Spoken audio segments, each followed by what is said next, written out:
Kevin Jackson Radio Show. What's up, America? Glad you guys are here. Kevin Jackson's who you're listening to. 100% full-fledged alpha male.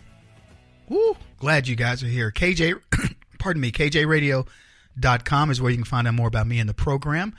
You could also call 844-551-8255. And let me begin by thanking Liz Mattery, who I asked to guest host on Friday. I was sick this week. I got sick on Thursday. I got sick Wednesday, but I was sick before that, but that's a whole other story. But it got to the point where I couldn't do the show, so I asked Liz to step in. Liz and I met at CPAC, and I heard her story and said she needed a bigger audience.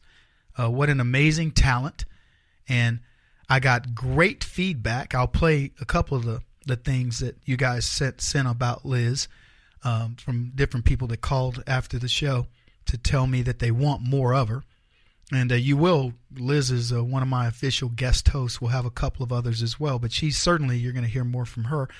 And as I told her when I talked to her, I said, because Liz won a contest to do a show. She's got a weekend show, and I hope she told you guys about it so you can follow it. But she won a contest over hundreds of people who do radio, people that were radio people, and Liz won, and so she got a show. The outcome of it was they gave her own show. It's on the weekends in whatever the market that she's in, I believe up in New York or D.C.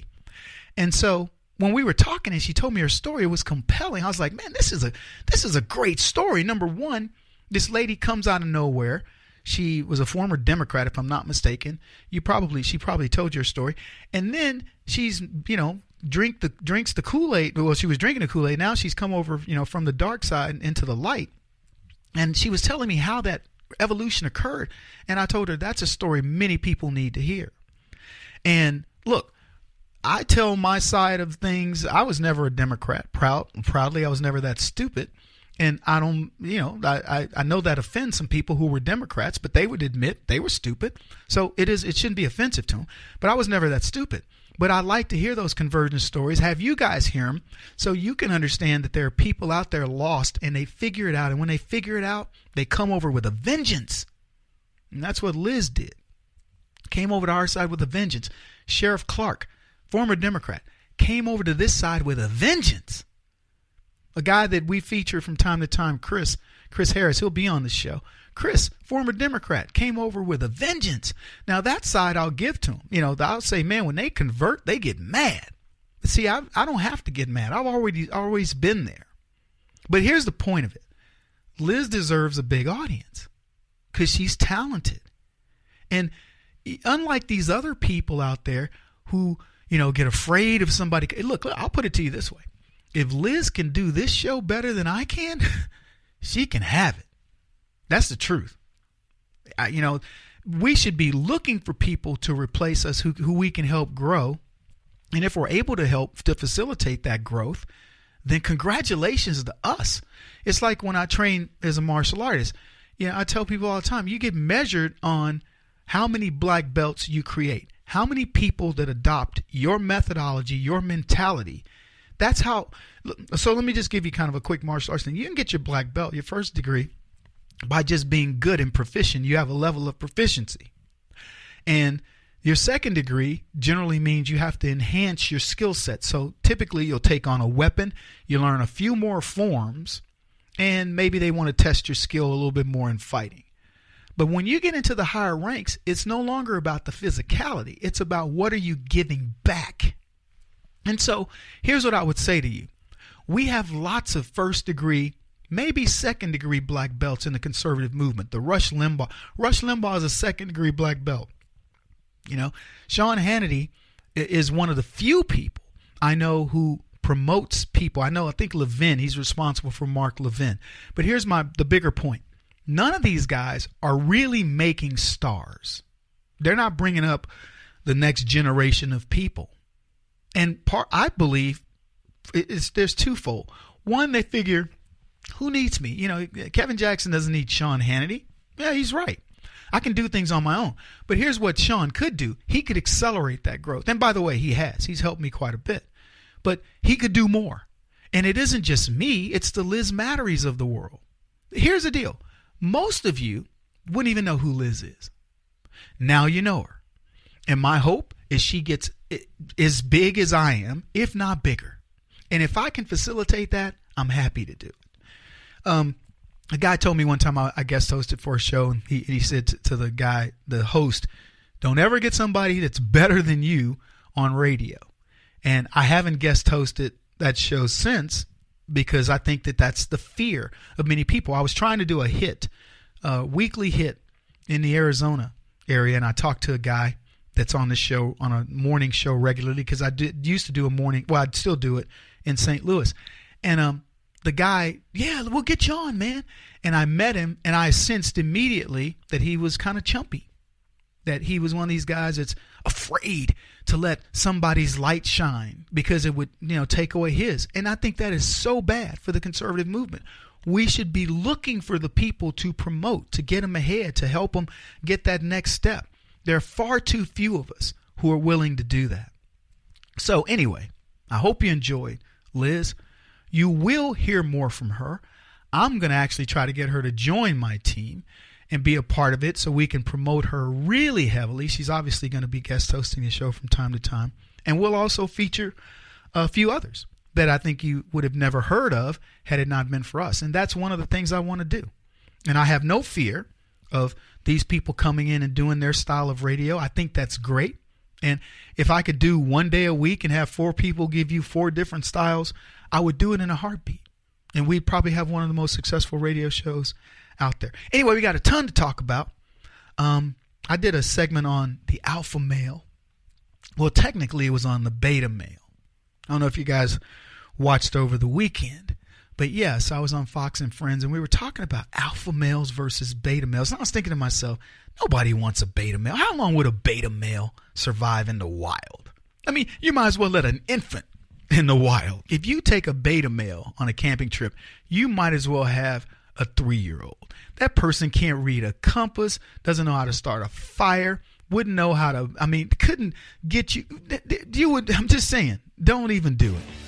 Because unless you're doing it and it's a cabin and it's wired for cable, you're wasting your time with a beta male. Anyway, I want to talk a little bit about that when we come back, plus a lot more. This is the Kevin Jackson Radio Show. Do you owe back taxes to the IRS or state? The secret to avoiding the IRS nightmare is to seek professional representation. My friends at Security Tax Associates provide the most cost-effective and ethical representation in the industry while helping to avoid seizures, levies, and wage garnishments. Security Tax Associates is here to ensure that the appropriate steps are taken to permanently eliminate any possibility of future tax burdens once and for all.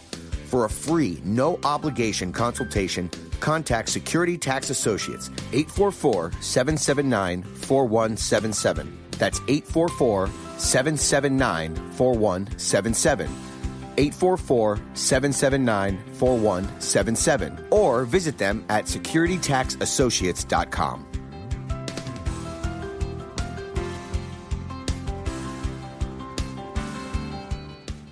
Beth Cook Moranville, author of Closer Than Your Breath, a book of hope. Hope, that wonderful, wonderful 4-letter word that you may feel completely out of.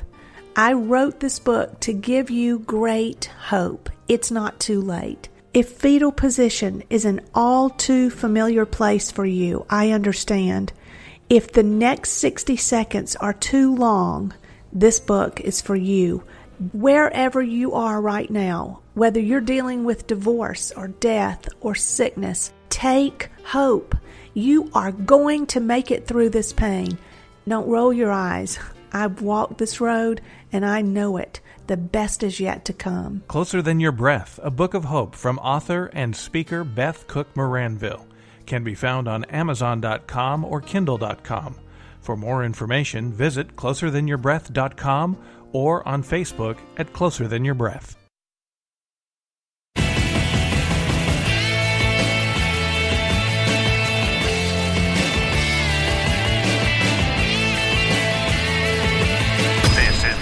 Jackson Radio Show.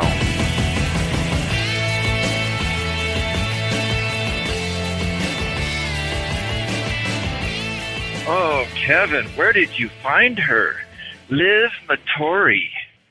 Wow. She is calm and collect. She is level-headed. And she sees it and tells it like it is. Well, I'm an old man. I'm already married for 40 years. Can't marry her. Can I adopt her? She is awesome. Hey, you found someone. Yes. Yes. You're bringing the truth, hopefully to the world. You know, I'm a devoted listener to your show, Kevin, and now you've got to have Liz on from time to time. Yes. Speaking the truth. Love it, love it. All right, thanks, bud. All right, everybody, welcome back. That was a caller who obviously appreciates Liz's work, and I said, what can I say? Liz is amazing, and I'm glad she's going to be helping me from time to time when I travel, and or if I'm ill. I was sick oh my goodness, jeez, it was horrible. Anyway, I'm glad Liz was able to sit in for me. So we got a lot to talk about. Holy cow, when I miss a few days, it isn't like the left takes a break, right? So I learned this. I don't know if you guys saw these stories over the weekend. A coffee shop won't serve cops. We'll talk about that. U.S. Steel. We got the tariffs, right? So we'll be talking about the tariffs. I don't know if you guys saw me. I was on Steve Hilton's show on Sunday evening talking about tariffs in North Korea and all kinds of things. I hope I represented you well. Suing California. Jerry Brown has chimed in on the idea of him being sued because he's no longer protecting American citizens, but instead protecting Mexican banditos. We've got a potential for a second special counsel. Of course, we've got the ongoing investigation around Russiagate, which has now moved into the United Arab Emirates, which I find sort of interesting. We've got the economy, which, who wants to talk about that? Jobs and money when there's Stormy Daniels to be talked about. Yeah. Donald Trump may have had a tryst with a porn star. Would it have mattered if she were a housewife? Would that have made a difference? And look, look, I'm not going to moralize over this issue. I'm not at all. If Donald Trump, as we say, tipped around on a Melania, shame on him. For shame, Donald Trump. But you know what? I'm not going to be sanctimonious about that kind of stuff, and neither should you. He who is without sin, give me my Bible. What verse is that? Oh, man. The left want to make such an issue about this. You got to hear this one dude talk about this issue. Katie Hopkins is arguing not about this particular issue, but about Donald Trump and the grabbing by the blank blank. And we have to bleep it out because they freely use the word, and the moderator actually uses it. But I want to start there. But it's funny to me that Larry Elder, a friend of mine, fellow radio show host, he tweeted this about the idea. It says, "Yo, at CNN and at MSNBC, don't you hate it when a breakthrough on North Korea preempts or pushes Stormy Daniels from your top story? Take a deep breath, rub some dirt on it, regroup, now get back to what you do best, Russia." And I thought that was so fitting. But I want to play this clip from Katie Hopkins discussing President Trump and the whole incident that got him there. And there's something the guy says that I want you to pay particular attention to, and I'll see if you catch it. Any part of you as a mother of two daughters and a son. I'm kind of thinking just for a moment about this, that this is the man who talked about grabbing women by the. Is there any part of you that feels this is not my guy? I don't want this guy to be talking like this about any woman at all. Do you not despair for the future in any ways? Sweetie, I would rather be grabbed by the than have a for president. Woo! And go you. And you're happy with that language? I'm very happy with that language. Look, none of us are that polite behind closed doors. My girlfriends have ruder language. Real men have ruder language. The gentleman clapping is a real man, obviously. He would have ruder language. Katie See, I'm not offended by the Katie, expression. he's no longer in the locker room. He's in the Oval Office. Sure, and that was a private conversation 8 years ago before he was running. Whilst Clinton was in the Oval Office, of course, Monica Lewinsky was on her knees with Hillary stood right by her. So I don't know if you're going to say that's any better, sweetie, because I don't think it is. She is not president. I'm talking about the current president-elect. Yes, but when Bill Clinton was president... I'm not talking about the past. I'm talking about the future. Welcome back, everybody. Kevin Jackson here. So that was a British interview that Katie Hopkins is doing. Nice lady, Katie. I met her at CPAC. We have the same rep. Anyway, did you notice what that guy said? I'm not talking about the past. I'm talking about the future. I'm talking about the present. Really? So, wait a minute. I'm a little confused here. What we're talking about is an interview where Trump talked about, it was a locker room conversation with Billy Bush, and that was, it was 8 years ago or whatever number of years ago. Just think about the selective, how the left behave. It's when it was Bill Clinton doing what he did in the White House as president, they said it's his private life. It's his private life. Donald Trump has done none of the things that they've talked about as president. He didn't even do it as a candidate. And they dismiss. Oh, well, we're talking about the present. No, you're not. You're not talking about the present. And we know that. See, they think we're stupid. And so, guess what? They have a story that they think's going to stick. I said earlier, not on the broadcast, but in other interviews and stuff, I said, look, if you really believe this is going to stick, it's like Donald Trump's a racist. Where's that at now? Oh, well, there's no reason to talk about it because we don't need to rile black people up right now. So that's gone. Now, Donald Trump was a misogynist because he was grabbing women by the you-know-what. That was gone. Now, oh, no, he's a philanderer. Right? And what's next? Oh, he hates Mexicans. Well, why is he trying to pass DACA? And I could go on. So it's funny to watch. And look, this isn't mainstream media here. Katie was doing an interview with some British guy. But what's interesting to me about that is the level of conversation that goes on about American politics around the world and how the leftist media has left these little breadcrumbs, and even that these guys are picking up on stuff like this. Forget what's going on. We just had U.S. Steel, who says they're going to bring 500 new jobs back because of the tariffs of Donald Trump. We're going to get into tariffs separately. But they're going to bring 500 jobs back. I did research on how much steel we make in America. What percentage? What percentage of steel is made in China? It was a shocking thing. Do you guys have any idea how much our steel is made in China? I'm talking about the world. Half of it. This started right around, 1990s, 2000. China was a very small steel manufacturer, steel producer. Now they have 50% of the world steel. That's how big they've gotten. We make 5%, just to put it in perspective.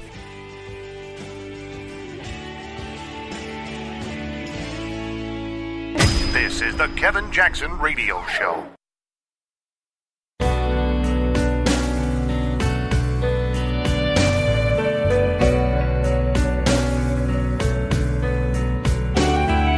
This is the Kevin Jackson Radio Show.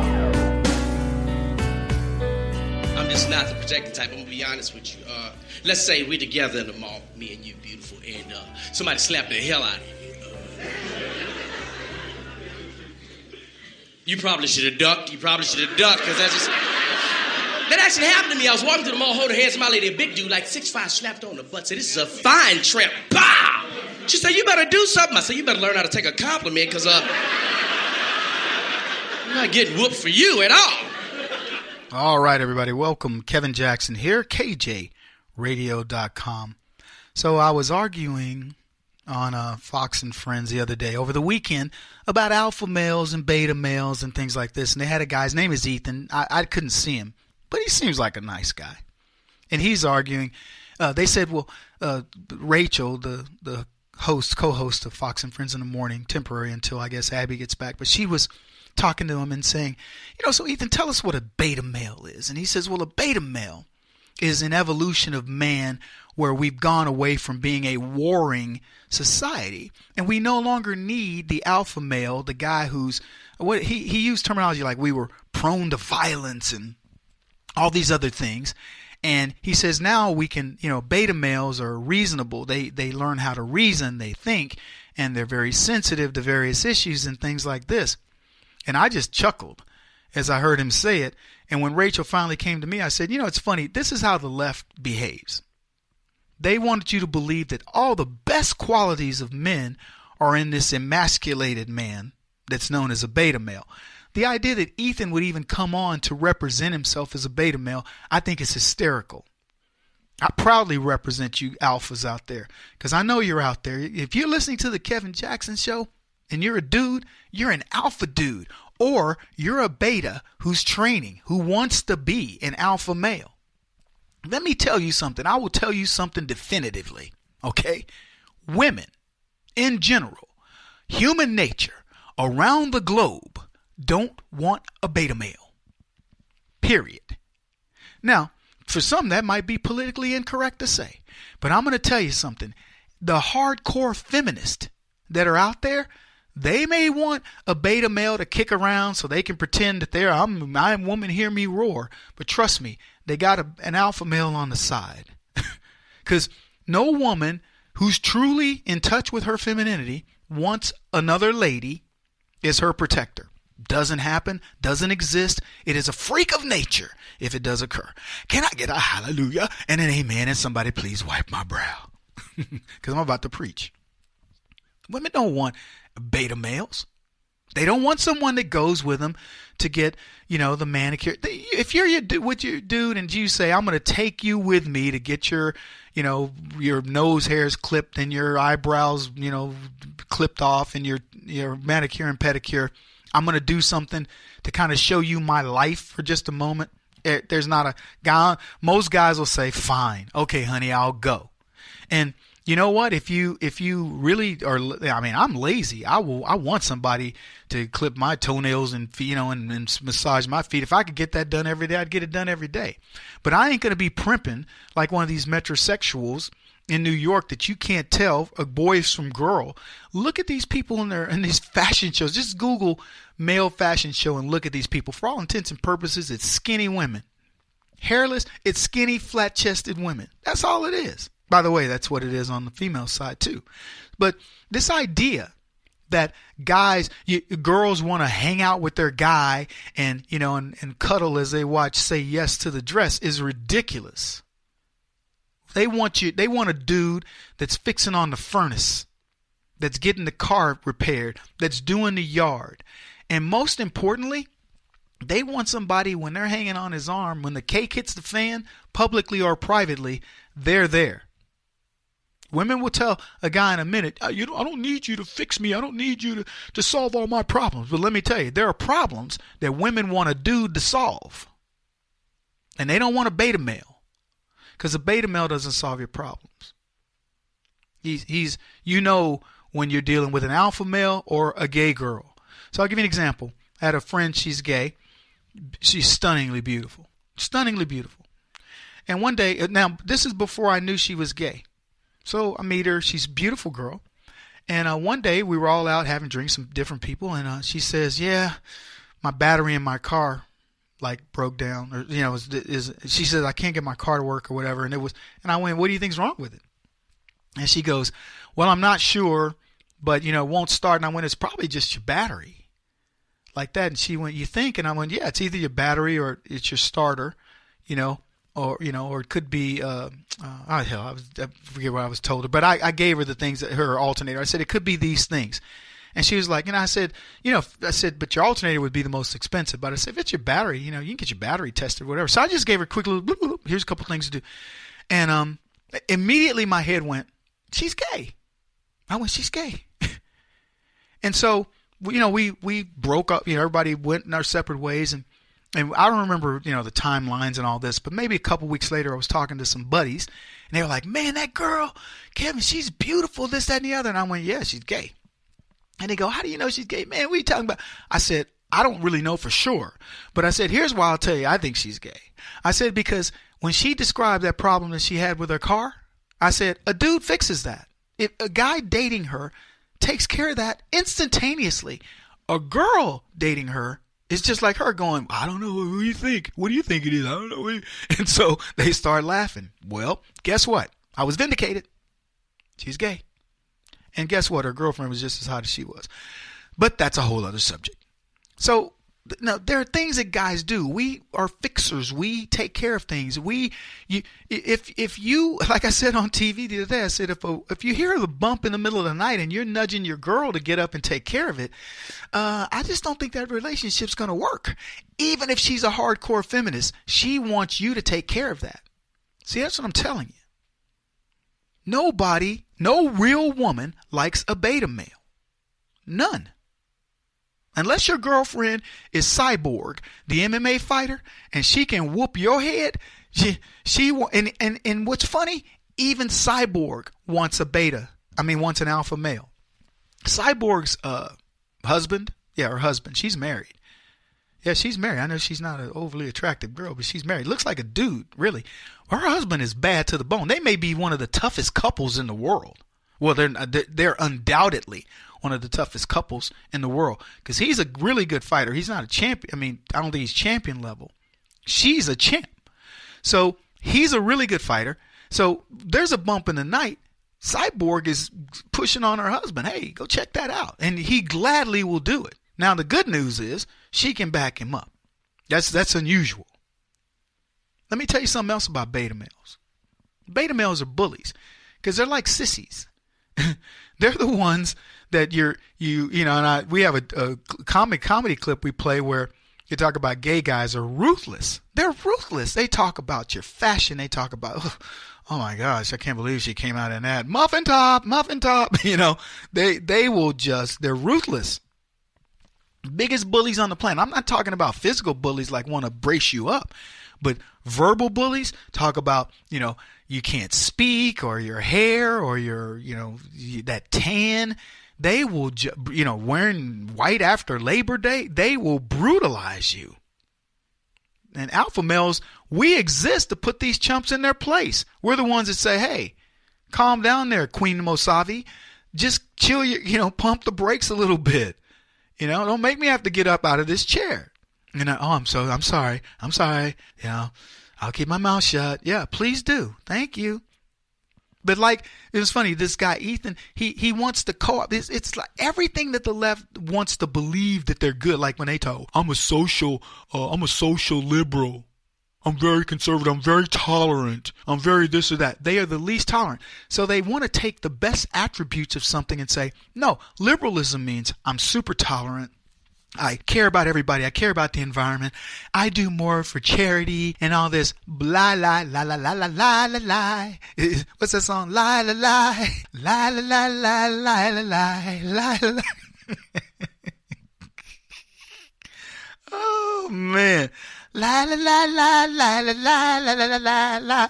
I wish I could play that clip when I'm on Fox debating liberals. I would just say, look, dude, I need to respond, or can you just play my clip? La la la. So, look, BS narratives about men. We establish rape culture. Yeah, sure we do. Mm-hmm. They say that this guy said, men are overly masculine, overly this, and, they're looking to war. I don't know an alpha male truly that understands what being a man is who looks for trouble. You don't look for trouble, but when trouble comes your way and you respond, they call it toxic masculinity. Mm-hmm. Do you know what's funny about this man? We played a clip the other day about a lady who wants to get rid of man. They don't want to call it mankind. But you won't hear her talking about getting rid of something like the boogeyman. Yeah, they don't want it to be the boogie woman. It's the boogeyman. She ain't going to complain about that because that's a negative connotation about men. One final point. Divorce in Hollywood is higher. You want to know why? Because of beta males.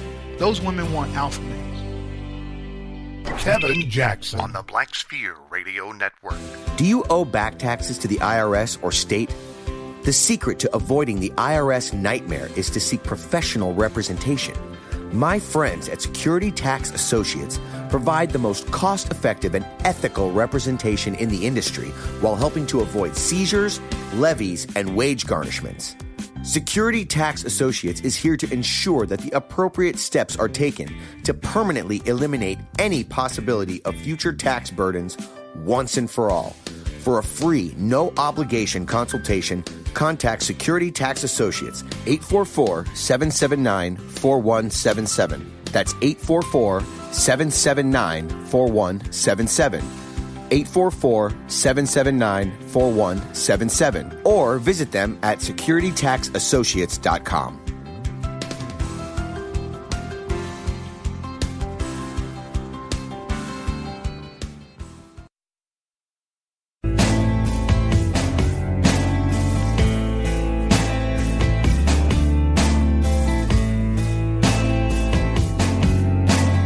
Putting an end to identity politics. This is the Kevin Jackson Radio Show. Gay men scare me. Gay men scare me because they care about the same things that women care about, but with the aggression of men. It's a dangerous combination. Like if my wife sees a friend of hers who's gained a little weight, she'll rip her apart, but be very tactful about it. You know, it looks like Barbara might have put on a pound or two. Boop, boop, boop, boop, boop. Our gay friend's like, please, she's a walrus. Look at her whiskers. Oh. So true. Welcome back, everybody. Kevin Jackson here. I got a lot of notes after doing that segment on Fox about alpha males. And here's what one guy sent me. His name is Henry. He says, Kevin, after working with some 10,000 plus clients with issues and seeing life from so many aspects, unfortunately, I have no patience for dealing with Clark Kent beta males, I think. Yeah, Clark Kent beta males. I'm long in the tooth and now must be classified as a geezer with old-fashioned ideas who grew up being mentored by men from the greatest generation and understanding what it takes to be a rock-solid man in today's world. Keep on killing them with kindness and your bright smile as you pummel them with the facts and universal truths. I appreciate that note. And I got a ton of other ones, man. There were some funny ones. Women saying, can't stand beta males and so on and so forth. Anyway, let me tell you why you're here, why you're listening to the Kevin Jackson Show. In case you don't know, you're here because you know how to fight, but you choose not to. See, you figured leftists would gain their sensibilities and they'd understand that right is wrong. So for many, many, many years, you were like, nope, I'm not going to bother. Why bother, But then you realize you finally understood at some point. I don't know what did it for you. I would love to just go poll my audience and say, what was that thing that made you go, okay, enough is enough? In fact, let's do that. You know what? I'd love for you to write to me, Facebook, Twitter, whatever, however way you want to get a hold of us, or you can call the show at 844-551-8255. I want to know, what was that moment where you went, that's it? Was it during the time of Obama? Was it during the time of Bush? Was it during the time of Trump? What was it? Maybe it was before all of that. What was it that made you go, okay, either you were a Democrat or a leftist of some sort and you said, look, that's not the way I think any longer. What did it? Or maybe you've been a conservative all the while and you were like, no, man, things will fix itself. And it didn't. And something drove you over the edge. What was it? Was it guns? Was it prayer in school? Was it the way they were treating kids, like, sexualizing them or whatever? Give me an idea. I'm curious. They say McCain could step down, which means that seat could flip to a Republican. Yeah. I was thinking about all the great news that's happening right now. And for the record, as much as I can't stand John McCain, I feel sorry for John McCain with his brain stuff, his brain cancer. I wish him nothing but well wishes in his health. That being said, he's a lunatic. And the idea that we're going to finally get to look at that Senate seat, and I got a lot of calls from congressmen over the weekend, and not congressmen, it was some congressmen, but different people. I had a meeting with people running for Congress as well, had a luncheon over the weekend, and both those seats being up for grabs, McCain and Flake. McCain is not going to make it. He's not going to be around very much longer. And it's sad because I think when anybody dies, I feel sadness, not whether I like them or not. I feel sadness for the family. There are people that probably love whoever dies, and feels like they know where things went wrong. It's like when my dad died, my great aunt loved my dad. Everybody in the family can't stand my father because he was a wretched soul. But my great aunt saw his potential. And she made me think a little differently about him. She was like, nephew, you have to understand, it was the influences around your father that made him that way. And I'm like, I get it. But, I could be around bad people. I still believe in my heart of hearts that I wouldn't do bad. But I can't say that definitively. So she made me soften a little bit in that regard. And of course, the Bible says, that you need to, honor thy father and thy mother, regardless. Now, I have a different take. The people who raised me, the men who raised me are my fathers, not my biological fathers. So I think that I do honor them in more ways than I can even tell you. So great news on the economy. You guys hear about this? Yeah, Stormy Daniels' porn sales are through the roof. Yeah. Bolstering, I don't know where she's from, but man, whoa, the video industry is benefiting. And I was just thinking about this. Look at what Trump does for careers and America simultaneously. Do you guys know Stormy Daniels is a Democrat shill? She was offered to, I think in New Orleans, if I'm not mistaken. We wrote about it. They wanted her to run for senator. You guys remember this? They wanted her to run for senator. I believe it was in New Orleans against a guy who had here's what's interesting about this. Larry Flint had dug up dirt on a senator in this place because that particular guy was one of these, holier than thou Bible thumpers.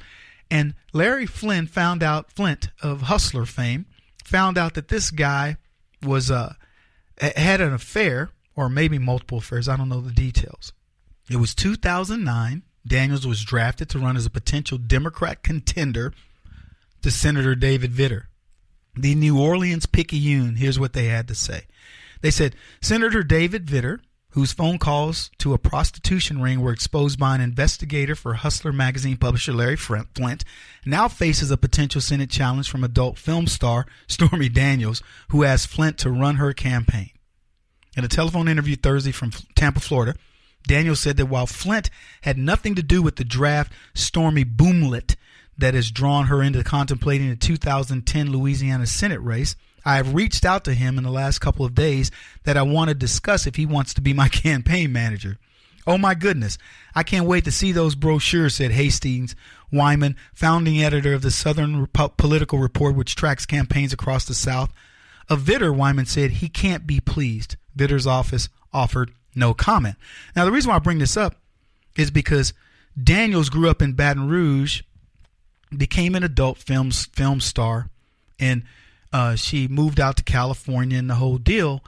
And I'm just seeing a conspiracy here. Larry Flint, Flint uncovered his extramarital affair, and they said that he did it because of Vitter had, I guess it was retribution, they said, for the Clinton-Lewinsky thing. So here's what the New York Times talked about that in 2007. It says a former New Orleans prostitute said she had an affair with Senator David Vitter in 1999 when he was a newly elected House member. The woman, Wendy Ellis, said she saw Vitter, Republican of Louisiana, 2 or 3 times a week from July to November of 1999. Miss Ellis released a transcript of a lie detector test that she took at the request of Larry Flint, and he had offered $1 million to anyone who could prove a sexual encounter with a high-ranking official. By the way, Larry Flint did the same thing to Trump. You guys remember this? I think it was either $1 million or $10 million that he's offered for anybody, and enter Stormy Daniels, I guess, to take it, take the money. I don't know if she's getting paid for this, but I'm just telling you, their relationship and this tactic goes back to 2007 and ultimately 2009 for the Senate race of 2010. Now, she was not officially supported by the Democratic Party, but she definitely campaigned. And this is what she said. The New York Daily News said this of her. She says, those of you who don't know who I am, she told the lunch crowd at a Baton Rouge eatery, I suggest that you Google that. Don't Google that until you get home from work. She says it's a dirty job, but she'll take the plunge if she finds enough support for stripping Vitter's seat. I love the terminology. She says, I've never said that I'm the best person for the job. I absolutely am not. This is what she told WVLA TV. I think I'm a better choice than the senator they already have. If you get any closer, you're going to have to start tipping me, she told a crowd of jostling photographers in a po' boy shop in New Orleans. So, but as soon as her career started rising, it became a train wreck because guess what? Stormy was not indicted, but they accused her of domestic violence with her political advisor, and his car got blown up in New Orleans. Now, this is Hollywood here, folks. Now, the trouble started for Daniels. Her real name is Stephanie Gregory Clifford. On July 23rd, when political advisor Brian Welsh parked Audi erupted in a fireball outside of his New Orleans apartment. So it says it got even more stormy for Daniels when she was busted in her Tampa home after a fight with her husband over paying bills and the right way to fold laundry. Yeah, she's a jewel. Let's see how the left continue to spin this story with her and Trump. He won't stop until he's the top-rated radio talk show host in America. What kind of weird competitive freak are you? This is the Kevin Jackson Radio Show.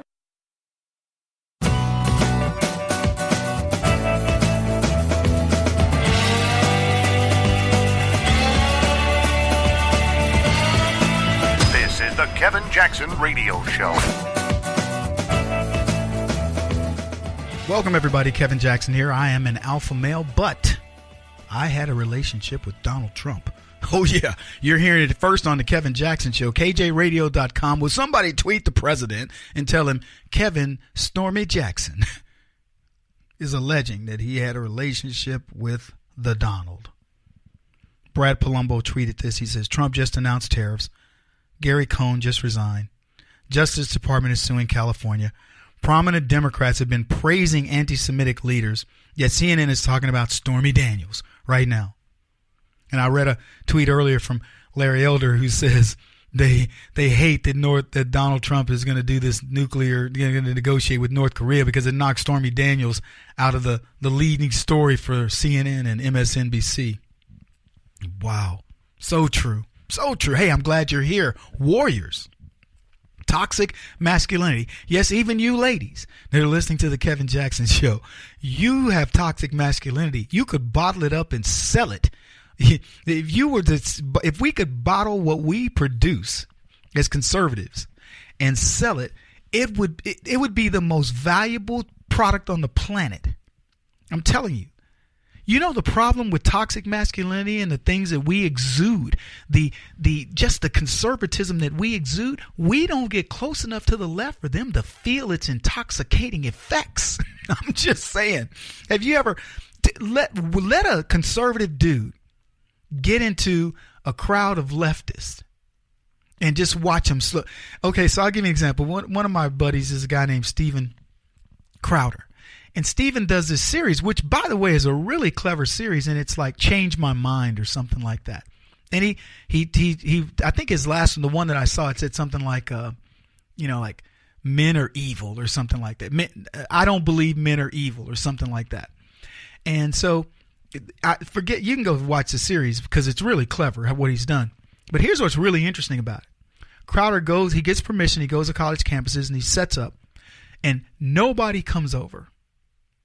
Nobody. It's debate me. His thing is debate me on this particular point. And so nobody comes over. He goes, and then finally, if he can get one person to come over, he goes, suddenly a crowd surfaces. And the crowd will shout individually, "That's crazy. You're wrong. You're so awful." And then as soon as that person leaves, the crowd leaves, and people will just walk and they'll look and look and look and look and look. And then as soon as he gets another person, then the crowd forms and all the people who were looky-loos suddenly start shouting from the peanut gallery. And I said, see, that's what's funny about these beta males, these chumpy guys. And by the way, beta women, because the only woman who wants a beta male is a woman who doesn't feel good about herself from a sexuality point of view. That's the only one who wants a beta male. No woman on the planet, I'm talking about real woman, wired with womanly stuff, is going to want a beta male. They want an alpha male. Now, I'm not talking about a caveman that's bopping you in the head and throwing you over his shoulder. That's not alpha male. That's like a crazed, that's a whole other species. Alpha males are charming. They are witty. But they exude confidence and strength. And they know where they're strong and they're not strong. But so if they are happy that they find a woman that complements their weaknesses. But make no bones about it. When it comes to who's going to take care of things when the cake hits the fan, it's the alpha male.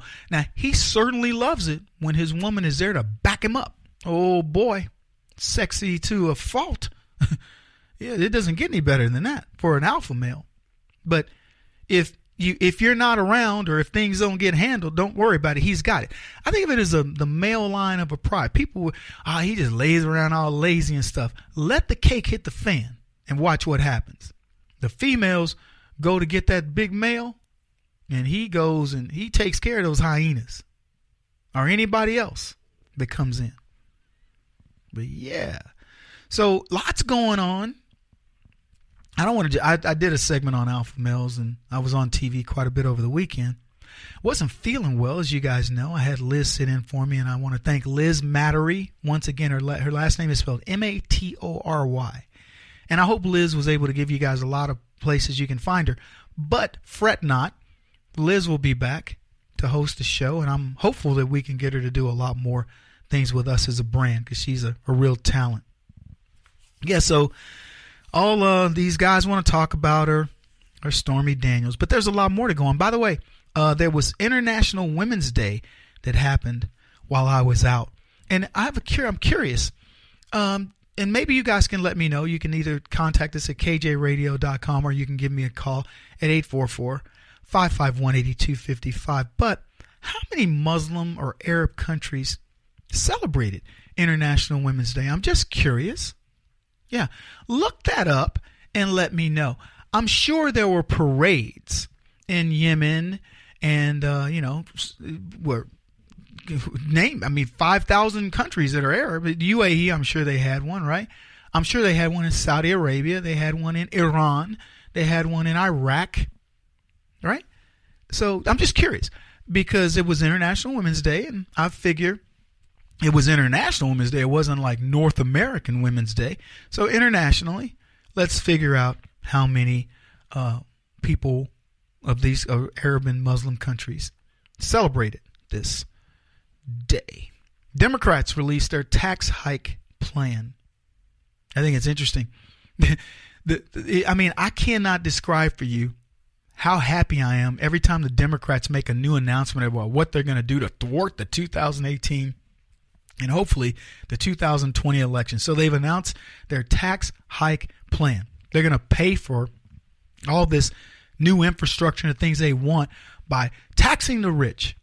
Now, what's funny is everybody's gotten their rebate back. We've got a lot of money coming into the Treasury. I don't know if you've been paying much attention, but we created a lot of jobs.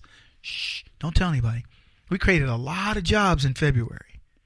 Yeah, the report came out, 300 and something thousand jobs. Now, they thought we were going to create like 190,000. It's funny. You know what they're going to start doing? They're going to start going, we expect that Donald Trump's going to create 500,000 jobs. Oh, he only created 300,000. Every job over 150,000 jobs means we're putting many, many more people back to work. That's what moves the needle. And that needle is moving. It's pegged right now. So lots of good news coming up on the economy and elsewhere. You're listening to Kevin Jackson. It's back in just a bit. This is the Kevin Jackson Radio Show. Do you owe back taxes to the IRS or state? The secret to avoiding the IRS nightmare is to seek professional representation. My friends at Security Tax Associates provide the most cost-effective and ethical representation in the industry while helping to avoid seizures, levies, and wage garnishments. Security Tax Associates is here to ensure that the appropriate steps are taken to permanently eliminate any possibility of future tax burdens once and for all. For a free, no-obligation consultation, contact Security Tax Associates, 844-779-4177. That's 844-779-4177. 844-779-4177. Or visit them at securitytaxassociates.com.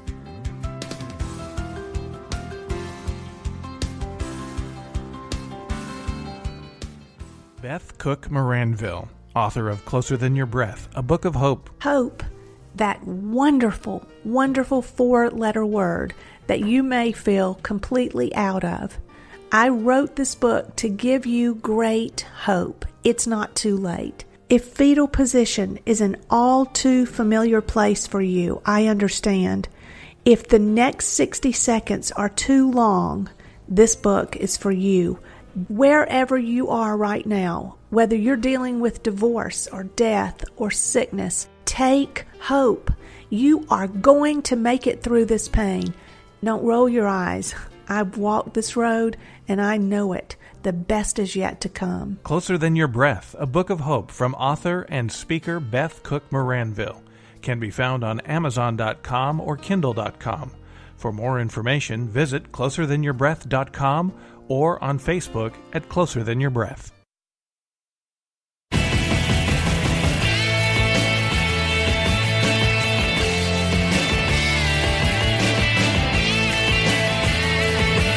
This is the Kevin Jackson Radio Show.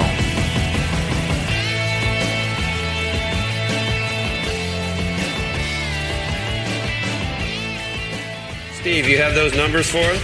I do, Joe. 235,000. ADP reporting that February private sector payrolls up by 235,000. They revised up January by 10,000 to 244,000. This is the 5th month in a row ADP reporting plus 200,000, and the gains were broad-based. If you take a look at it, goods up 37,000. That's a pretty good number. Services up 198,000. And very quickly, guys, if you just jump through these screens here before we get back to Wilbur, small business, medium business, large business, all adding, but it's the next one I want to show you where you look at these gains, which are very broad-based, up 50,000, up 44,000, 43,000 for education, health services, 21 for construction. It's broad-based is the bottom line. I'm going to ask a quick question here of Mark Zandi, who compiles this report from Whoobazoo.com. Mark, very quickly, I want to ask you about what's not in the report. These strong gains of 200,000, you have to think this means the unemployment rate's going lower and you're going to get stronger wage gains.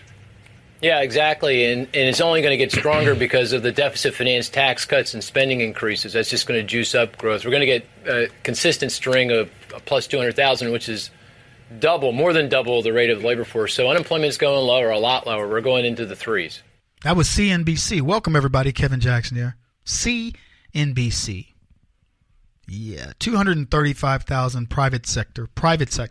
A total of over 300,000 jobs created. 235,000 in the private sector. They revised the January numbers up. Let me tell you what they used to do in the era of Obama. They would revise the numbers down. Broad-based gains. Do you understand what that means? That means in every sector, from manufacturing, construction, services, etc., across the board, they've got gains in jobs. 65,000 construction jobs.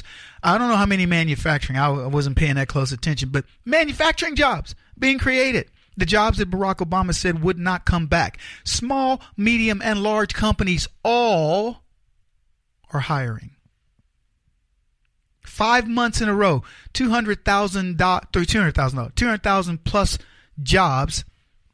5 months in a row, more than what's needed for equilibrium. I talked about this earlier. And they say it's going to get stronger. And let me tell you why. Because I've talked about it before. There's a tsunami effect that's going to happen with what Donald Trump has done. Because we haven't even seen the real test of it. I know that sounds crazy. When you look at the number of jobs being created And by the way, the unemployment number stayed the same with 300,000 jobs created. Why? Because more people are looking. More people are moving around from jobs. Wages are going up. Consumer confidence is up. Retail spending up. Money coming into the treasury up. But here's why the tsunami is going to come in. And I've said it before and I'll say it again because different people come to listen to the program. It ain't all about you people that always listen to me, even though I love you. But here's the deal. A lot of the processes that Donald Trump implemented, a lot of the policies that he's implemented, I should say, are things that take some time. So you're looking at, for example, China lowering tariffs so we can start shipping more goods into China. That hasn't happened it's happened. But now they got to go sell the products and get the product in manufacturing, what's called WIP, work in process, and get those products shipping out and start getting the money from China from what we ship over there. So a factory that's got 1,000 employees that's now shipping some of those products to China may staff up for 200 employees, but they can't do it right away because they got to get that workflow going. They got to get the orders. They got to start manufacturing the orders. Then they got to ship the orders.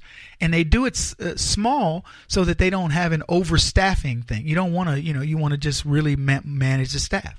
So all that's ready to come in. We got all these companies that are coming back to America that are going to start building plants. Those plants aren't built.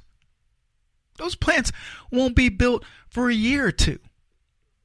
Some of them, are bringing in R&D and things like this, and they're getting it going. So you're watching. Well, what Donald Trump has done, honestly, is he started the engine on the economy. And I want you to think about how sad that is that Donald Trump comes in and he barely starts the engine on the economy, and suddenly you've got multiple quarters of GDP over 3, multiple months of the unemployment rate dropping, and the number of people getting jobs over 200,000, and so on and so forth, and all the things I just mentioned before.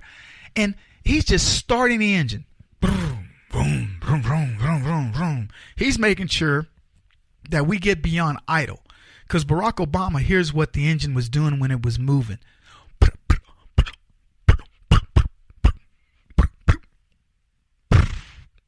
That's what it did. And that was with Barack Obama printing $1 trillion a year to pump up the old engine to keep it going. So I want you to think about that. This is where Trump is.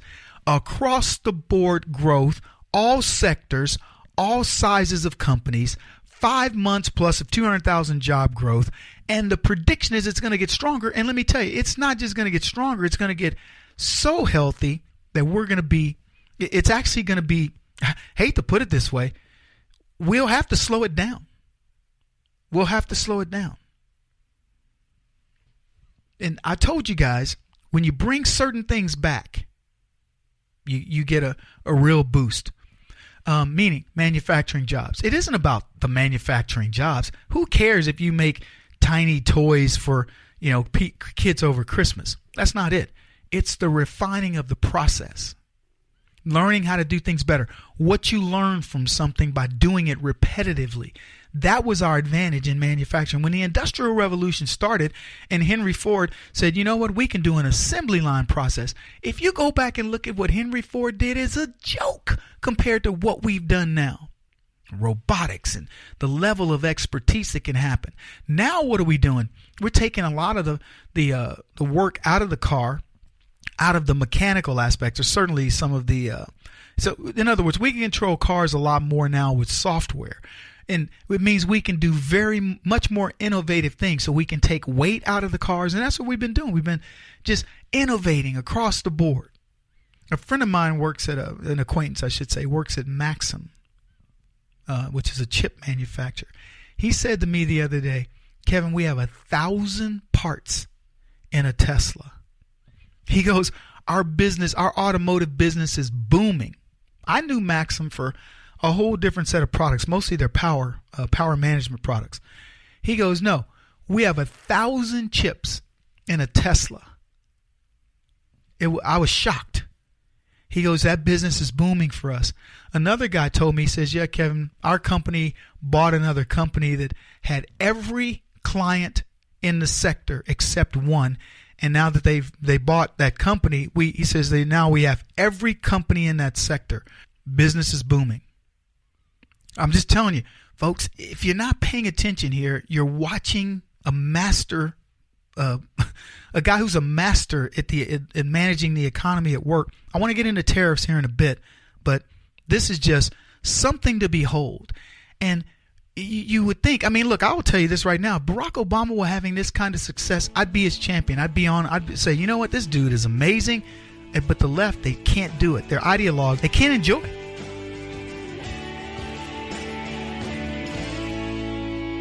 This is the Kevin Jackson Radio Show.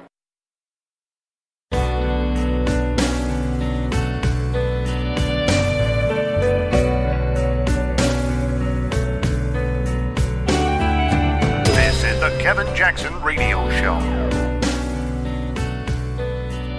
313,000 jobs created in February. The unemployment rate holds at 4.1% as 806,000 people enter the labor force. That is the largest one-month gain since 1983, 35 years. January revisions from 200,000 up to 239,000. December revision up from 160,000 to 175,000, a net gain of 54,000 jobs. The participation rate, again, up 63% as 806,000 people enter the labor force. The U6 holds steady at 8.2%. Average hourly wage growth falls to 2.6% year over year from 2.9%. The non-supervisory number, the majority of Americans saw wage growth year over year go from 2.4% up to 2.5%. Trust me, I know those numbers stink.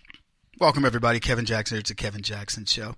Jobs, jobs, jobs. That's what Donald Trump tweeted, and rightfully so. But that doesn't satisfy the left. Remember what they told us? They said Trump won't win. But he won. They said Trump can't save Carrier. Barack Obama did. But Trump saved Carrier. They said Trump won't get tax reform. He did. They said Trump cannot destroy ISIS. He did.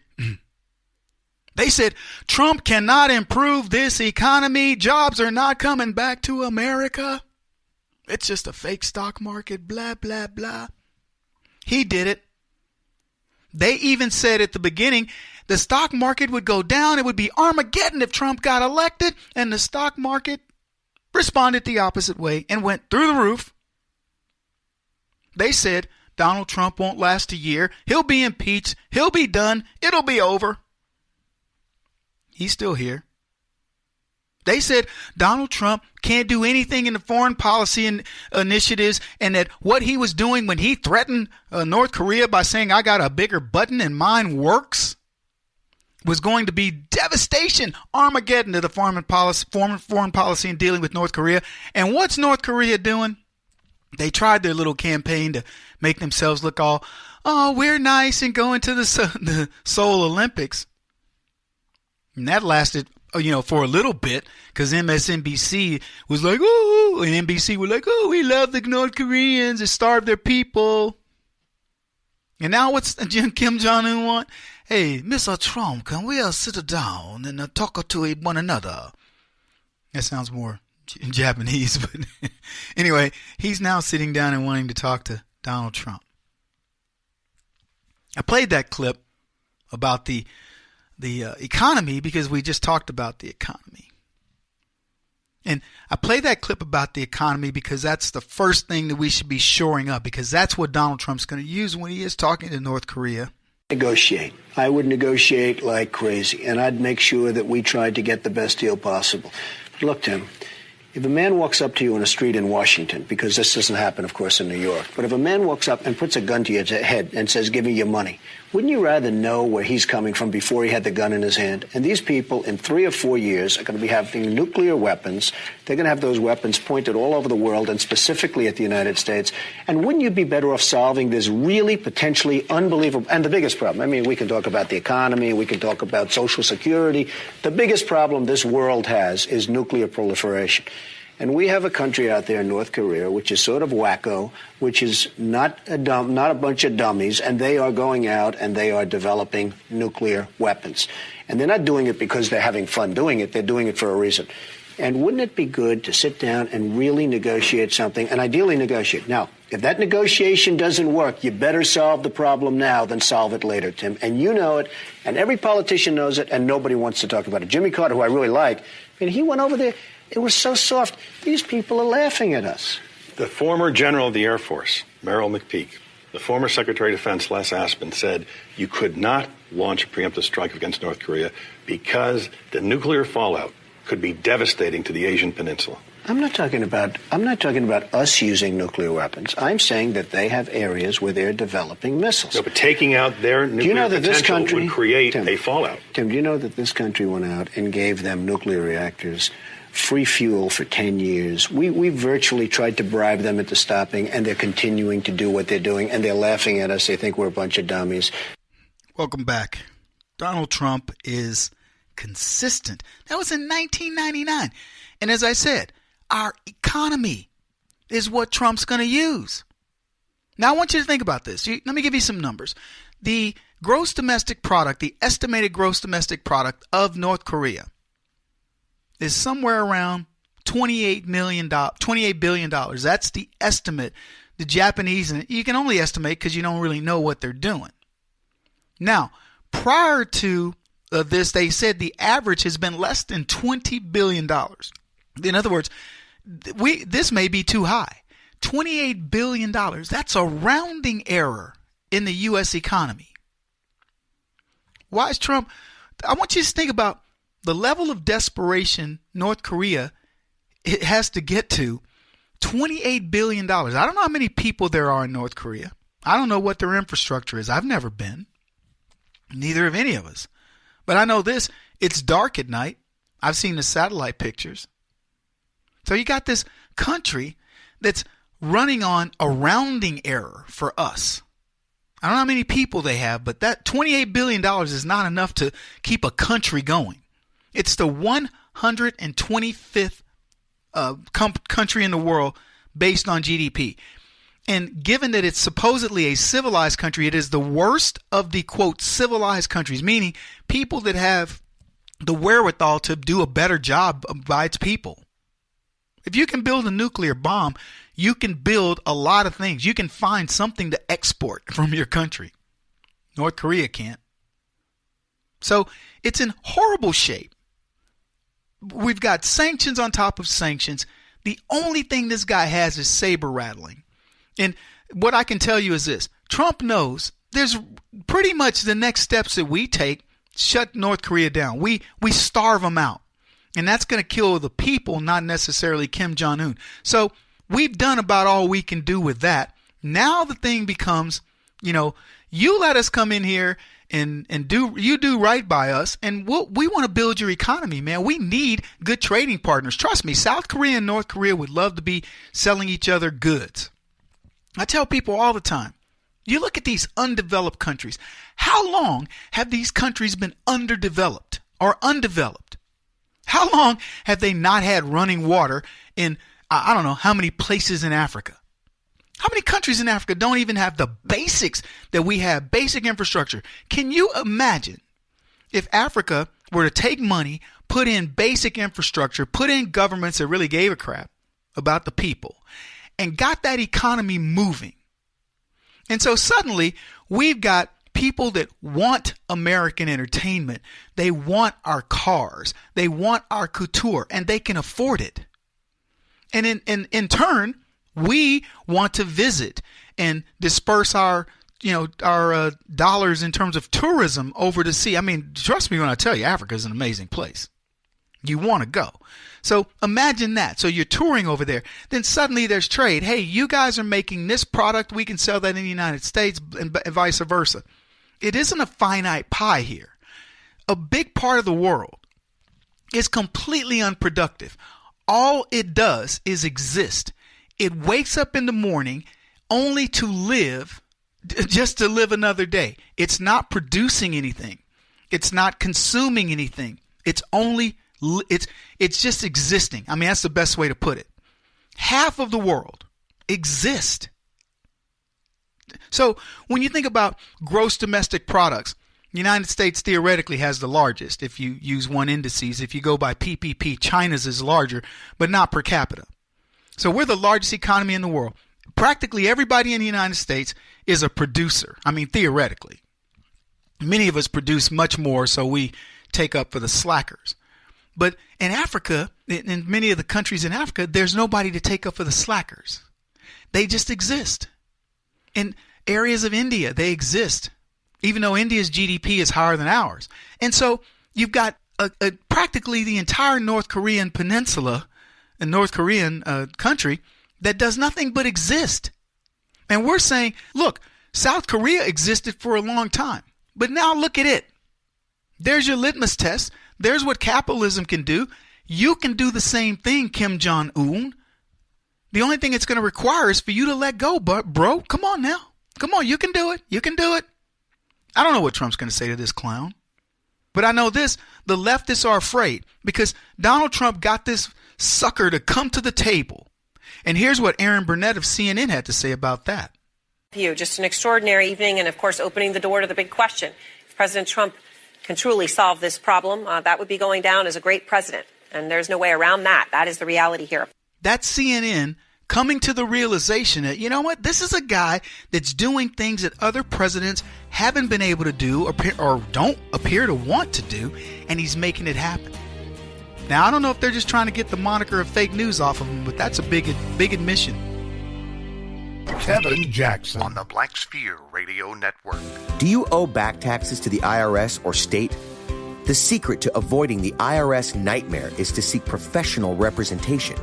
My friends at Security Tax Associates provide the most cost-effective and ethical representation in the industry while helping to avoid seizures, levies, and wage garnishments. Security Tax Associates is here to ensure that the appropriate steps are taken to permanently eliminate any possibility of future tax burdens once and for all. For a free, no-obligation consultation, contact Security Tax Associates, 844-779-4177. That's 844-779-4177.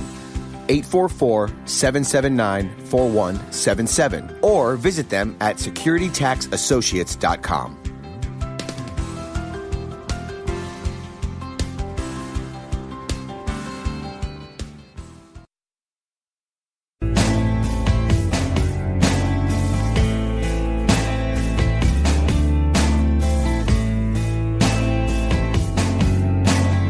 Putting an end to identity politics. This is the Kevin Jackson Radio Show. I don't know what else Donald Trump needs to do to prove himself to the left, but apparently there's still more to be done, right? Welcome back, everybody. Kevin Jackson here, KJRadio.com, 844-551-8255. So what? Donald Trump's got the economy humming. He's got North Korea coming to the negotiation table. And I could go on and on and on. In 2009, they ignored North Korea.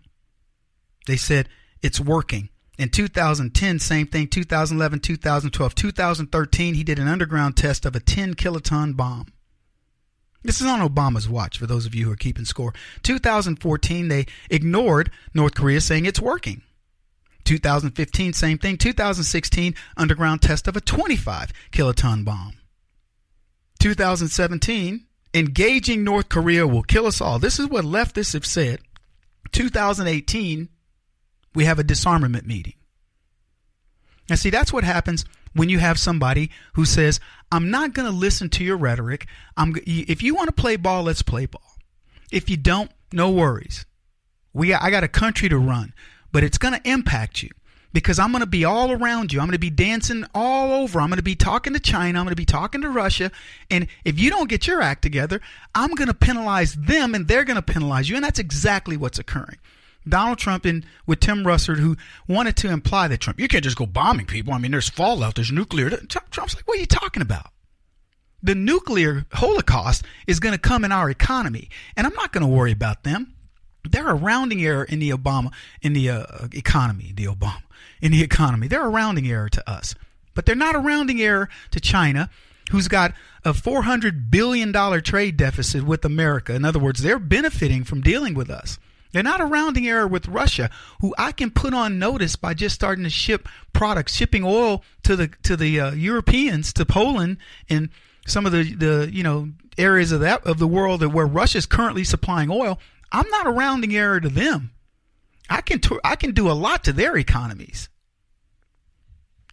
Kim Jong-un can eat and he can starve his people to death, but China wants to thrive, and so does Russia. And we haven't been handling them correctly. You got to love it.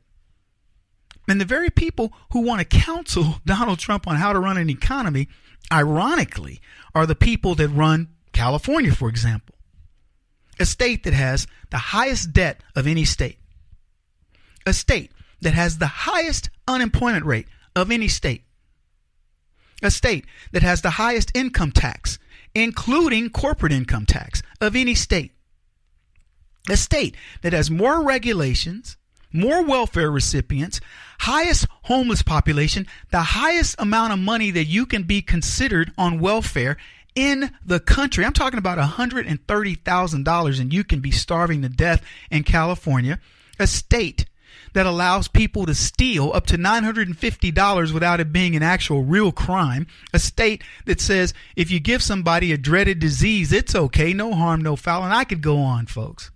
A state that wants to tax people into oblivion over climate farce and more. And these are the people that want to tell you now, after a successful year that President Donald Trump has given them actual results, and they say, nope, we don't. He doesn't know what he's doing.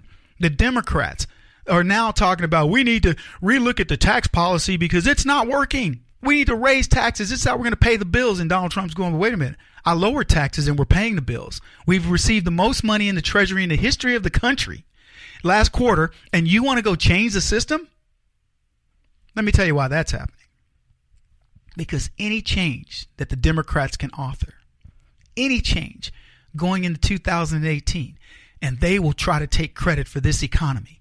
The same way hacks, political hacks like Juan Williams, goes on Fox News and says the reason for this economy is Barack Obama. The only person who would believe that has to be an abject moron. There is nobody that believes that this economy is because of Barack Obama. The only way this economy occurs is because of Donald Trump. Hillary Clinton couldn't have done it. Ted Cruz couldn't have done it. Many of these other guys couldn't have done it. They flatly couldn't have. They did not have the vision that this guy's had. And we've been playing clips of, not so much today, we played one clip of him talking about North Korea. But you could go back and listen to Trump from 15, 20 years ago. He was saying the same thing. You want to know how to ruin something, folks? Put a leftist in front of it. Put a leftist in charge of it. This is what, I think it was CNN that wrote this. They said, President Donald Trump flipped years of international policy on its head in a 12-hour span on Thursday by punishing American allies for producing steel and aluminum and rewarding an American enemy with a presidential meeting. I mean, I want you to think about what CNN would have said if Barack Obama had said, we've got unfair trade practices, we have steel and aluminum, which are necessary parts of the American infrastructure, and I'm going to put a tariff on those. And oh, by the way, I've got a meeting. A meeting's been requested by North Korea because of my policies. What would they be saying about him? Do you think they'd be talking about flipping years of international policy? Which, by the way, if CNN is telling you that we're flipping years of international policy, take that as a positive. And for the record, anything that's flipping something in this day and time is a good thing. I like this part. Here they go on. They say this. The decisions. First, to impose a 25% tariff on steel and a 10% tariff on aluminum over the cries of American allies. Now, I'm going to stop there before I get to the second piece, because I want to play the clip from the I think he's the president. He's the CEO of U.S. Steel. I want you to hear what he has to say about this. His name is David Burritt, because U.S. Steel is actually bringing a plant back to life. By the way, they started this plant back with 200 jobs. It's in Madison, Illinois, right across the river from St. Louis. They started this plant back with 200 jobs when Trump announced that when he was president, just said he was president, and we were going to build the wall. They started with 200 jobs, but here he is talking about the new jobs that are now being the plant coming back online. Really excited to be able to tell our employees and the community in Granite City, Illinois, that we will be calling back 500 employees. This feels like the beginning of a renaissance for us. We're finally doing the right thing for American workers after decades of unfairly traded steel into the United States. So we're really happy and delighted to share with everybody that we're getting back on track after so many years. Mr. Burritt, the Granite City facilities had been idled since December of 2015. What happened? What caused the idling? Well, it's the unfair trade. You know, if you don't have customers here to sell to and you can't make money, you have to shut them down. And we've seen our facilities go from 15 facilities here in the most recent years down to 7. The thing to remember here is that U.S. Steel was the original iconic corporation. Back in 1901, we actually had a value of $1 billion, a market capitalization of $1 billion. And in January of 2016, we were actually less than $1 billion. And here we are working hard every day, trying to get the things back on track. And we finally get some good news because we got some courageous leadership in the administration. And big thanks to Commerce Secretary Ross and certainly President Trump for taking the leadership and righting some wrongs. It's really important that we get this right, and finally it's happening. Welcome back, everybody. Kevin Jackson here. Now, this doesn't bode well for the Democrats, because I want you to think about this. Steel workers, these are union guys, are now getting their jobs back. They know why they lost their jobs, too, in the first place, because they lost their jobs because of the unions. But think about what this guy says. We went from 15 facilities down to 7. U.S. Steel was iconic. 1901, folks, we're talking well over 100 years ago. They had $1 billion evaluation. U.S. Steel should be worth $100 billion today. January 16, he says the valuation was less than $1 billion. How many people's watch did we see this happen? How many presidents said, let's take a look at this? And it's an industry that you build your civilization on.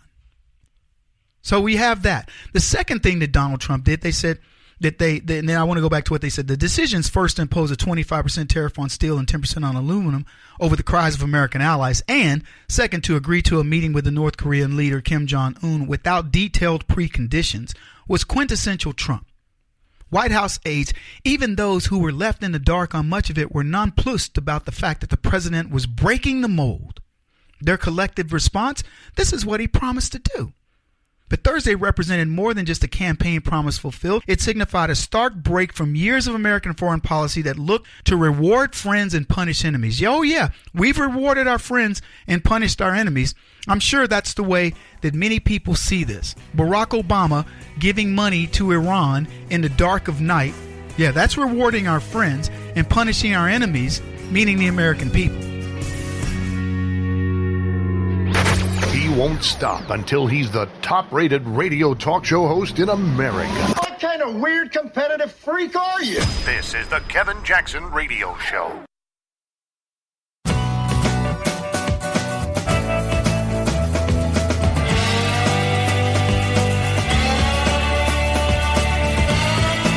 This is the Kevin Jackson Radio Show.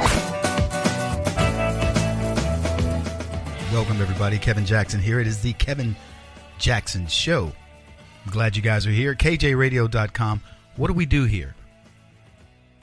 We change politics. That's what we've been doing for 9 years. Changing politics. Changing the way people view the world. And you know what's sad is what we change people to is themselves. We make you trust yourself. We make you trust your instincts. We make you trust your training. These are the things that your parents have taught you. These are things that your observation has taught you. These are things that are natural to you, your God-given perception. And we've abandoned that. Just as in as much as we've abandoned God taking him off of the buildings and all these other things. We've abandoned God and ourselves, and we no longer trust ourselves. We no longer trust what we observe. As a student of martial arts, I will tell you that the way that these arts formed in many cases was in watching the human body. It's certainly the Chinese arts. Kung Fu mimicked animals and things of nature. And once you learn these things and you see how animals behave, and these are repetitive things, you learn that this is the way life works. The seasons, that's how they work. Winter, spring, summer, fall. And so you learn to trust that. And along the way, somebody comes along and goes, "Oh man, there's no God. Oh man, what are you talking about? There's no. What are you talking about? You're gonna, it's gonna be hot during the summer. It's gonna be cold during the winter. There's this thing called global climate change, and man is doing that, man, because man is all powerful. Man can do all these different things." And you're like, "Oh, really? Global climate change? The polar ice caps are melting, and animal species are dying, and what?" And you get wrapped up in it, man, and they tell you how many species are dying by the minute and all the different things that are occurring. The ocean levels are rising, and that's going to do this, or the ocean levels are falling, and that's going to do this, and it's global climate. It's going to be a freeze out, or it's going to be a burnout, or it's going to be whatever. And the fact of the matter is the earth is going to do what it does because it has been ordained by God. It is going to happen because the earth has been doing it since its inception. However it was formed. When you think about a multi-quadrillion, gazillion, billion pound object that we all know floats in space.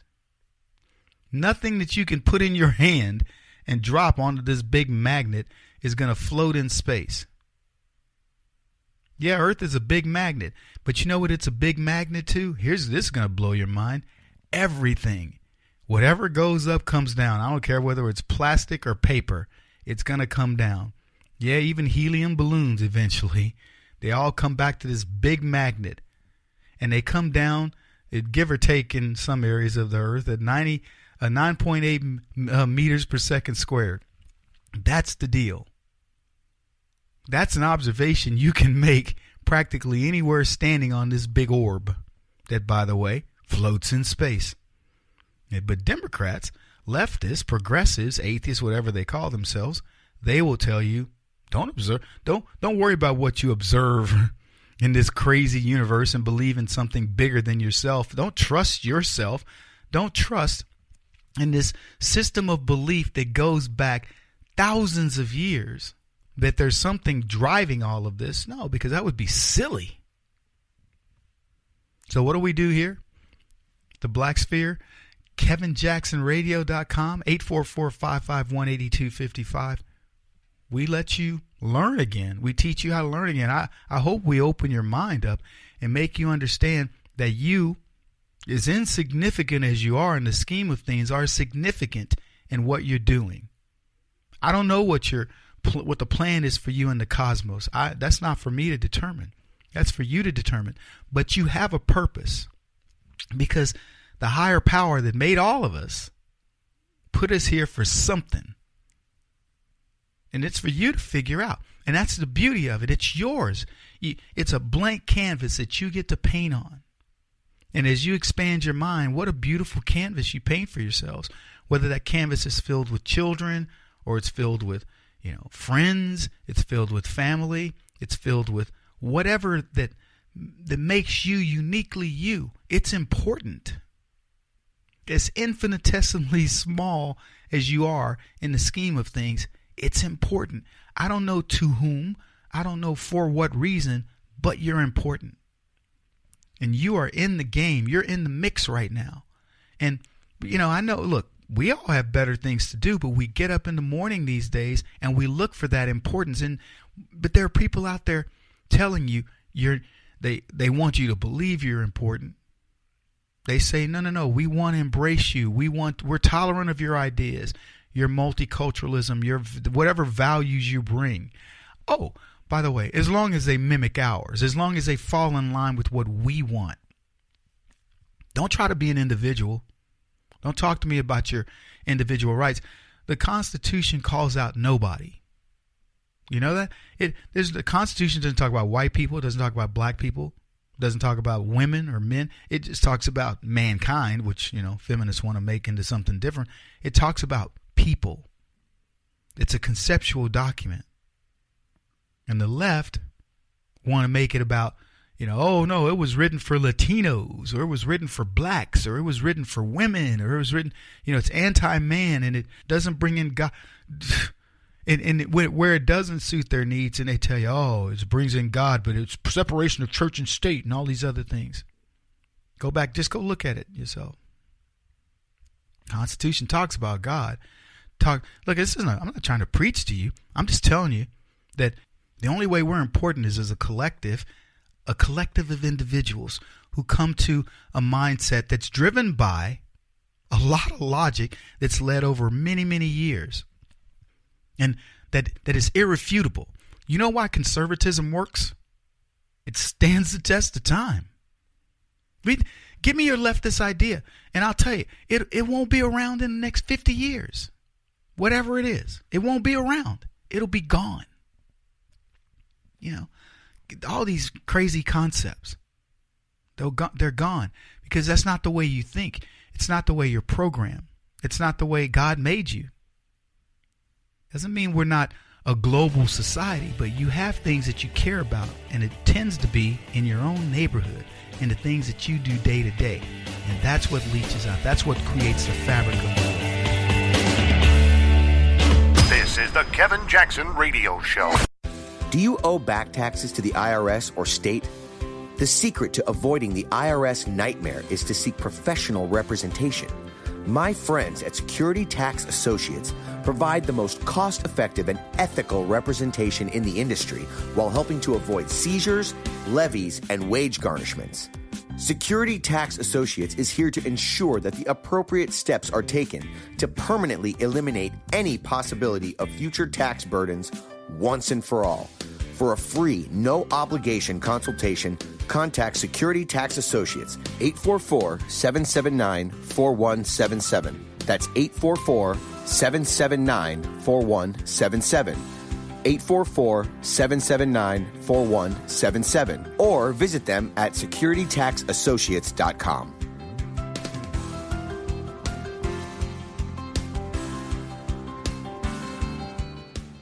Beth Cook Moranville, author of Closer Than Your Breath, a book of hope. Hope, that wonderful, wonderful 4-letter word that you may feel completely out of. I wrote this book to give you great hope. It's not too late. If fetal position is an all too familiar place for you, I understand. If the next 60 seconds are too long, this book is for you.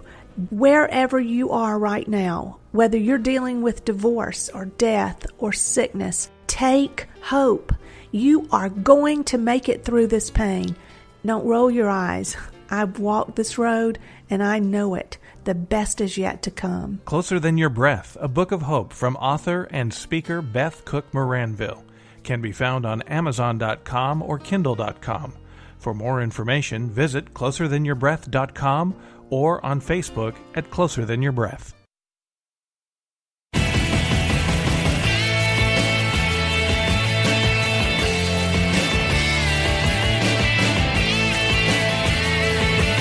This is the Kevin Jackson Radio Show.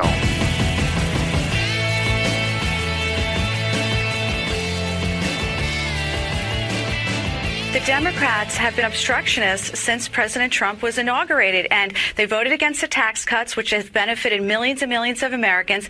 They vote against regulatory reform, which is growing the economy. Everything Trump does, they obstruct. And so Democrats can't run on a Trump derangement syndrome. They have to actually stand for something. And if we look at the economy, it's booming. President Trump is helping women. It's helping African Americans. The unemployment rate is at an all-time low. Our economy can't get any better at this point. We have the largest workforce participation rate in decades. And so at the end of the day, Americans are going to care about the kitchen table issues, which is how much money they can put in their pocket. And the economy is booming. They don't care so much about social issues. And unfortunately, the liberals, all they care about these days is protecting criminal illegal aliens. Ouch. Welcome, everybody. Kevin Jackson here. That was Adriana Cohen. And she's talking about the Democrats. She went on to talk about the Democrats' chances in 2018. Now, you know my take. You've heard me talk about it. Their chances are slim and none. They're focused on, right now the Democrats are talking about raising taxes. They want to raise taxes. After the success of the Trump tax cuts, they now want to raise taxes. These are the people that can't convict Hillary Clinton, don't want Hillary Clinton convicted with everything we know about her. But then we find out that President Trump commutes the sentence of a sailor who did a fraction of what she did. Do you understand the magnitude of that? That simple act, and we're going to bounce around a little bit here because I want to make some bigger points. That simple act showed the ordinary person that President Trump sees the low-level sailor. You know what this guy did? He took a picture on a submarine. A picture that, like it surfaced and he went, hey, check it out. Took a picture. It violated whatever he did. It was in violation. It's like if you're in a war zone and you take a picture and send it back home, like you got a picture of you and the boys, it's in violation of this thing that Hillary Clinton should be in prison for. This guy does his time. I don't know if you heard his statement, but he comes out, he says, look, as innocent as what I did was, it violated the rules. I served my time in prison, and thankfully, President Trump let me out. But let me just explain to you the bigger picture on this. The bigger picture of this is Donald Trump is saying, though Hillary Clinton got off right now with what she did, which is far more egregious, this man served his time, and enough is enough. I'm commuting his sentence. And he did it. The guy cut off his ankle bracelet on a video. I don't know if you saw this, but he cut his ankle bracelet off on a video, and his family is celebrating it. You could tell his wife is fuming over this. Over the fact that he served prison time and Hillary Clinton didn't. And Trump let every one of the low-level people of America, the forgotten people, the forgotten man, everybody who voted for him know, I'm not forgetting you. See, he went and freed that guy. And he said he's already served his time, and this elitist that's being protected by this system that everybody's been getting ripped off by and whatever else, she's still free. But now so is he.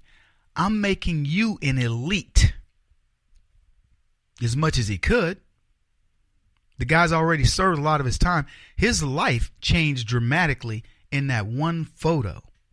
I don't know much about his situation, but I'm just saying he didn't have the power of Barack Obama behind him. He didn't have the power of the FBI behind him. He didn't have the power of the FISA courts behind him and special prosecutors and all these other people. He just was an ordinary citizen who served his time. His 12-month sentence. He has been recognized by his fellow service members for his dedication, skill, and patriotic spirit. While serving, he regularly mentored younger sailors and served as an instructor for new recruits. The sentencing judge found that Mr. Saucier's offense stands in contrast to his commendable military service. The president is appreciative of Mr. Saucier's service to the country. What an act. What a great thing to do. Welcome back, everybody. Kevin Jackson here. Let me tell you something else. Barack Obama didn't let this guy off. KJ Radio is what you're listening to. No, Barack Obama, what he did was he traded 5 bad guys, seriously bad guys, people who have killed dozens, if not hundreds, if not thousands of people, some of them American soldiers. He traded them for a traitor. That's where Barack Obama's heart was. He traded those folks for a traitor, Bo Bergdahl. Barack Obama emptied Gitmo and let bad guys go back into war zones to fight against us. And he did nothing to help this guy, what was his name?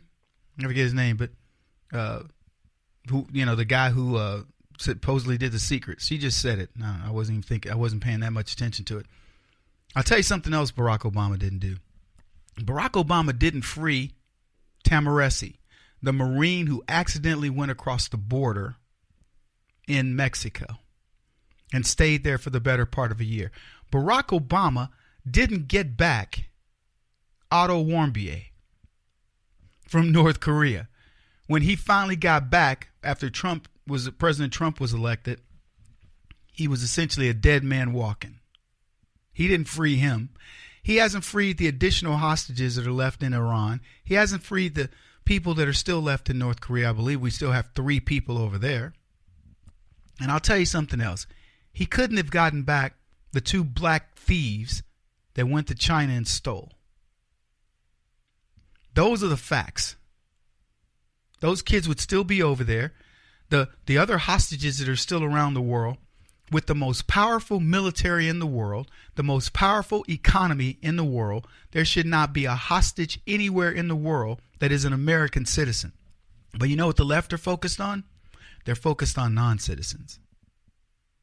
Oh, I told you, I'm going to preach to you today, and I'm going to convince you that you can trust your instincts, that you are at the right place, and you're listening to this show for the right reasons. I don't know what it is. I don't know. Look, there's a big cosmos out there that can drive you to do whatever you choose to do at any given moment. Why are you here? That's what I ask myself in many instances. You know, you got kids, you're at a baseball game, you know why you're there. You go, well, my son or my daughter's playing baseball, softball, soccer, whatever. That's why I'm there. I'm doing my parental duty. Nobody's telling you to do anything here. You don't have any kids involved here. You don't. There's nothing that compels you to listen to what I'm saying, but something's driving it. Yeah. I don't know. Is it church? Speaking of church, teapartycommunity.org. If you have any issues at all, contact me. But I need you to join that because Facebook's crushing us. In the 2018 and 2020 election cycle, the social media networks are colluding right now. I'm telling you as a risk person, a person who understands this pretty well. They're colluding to silence your voice, to silence my voice. And it's working. We're drying up out there. Folks, we got a lot more to talk about. Keep it here.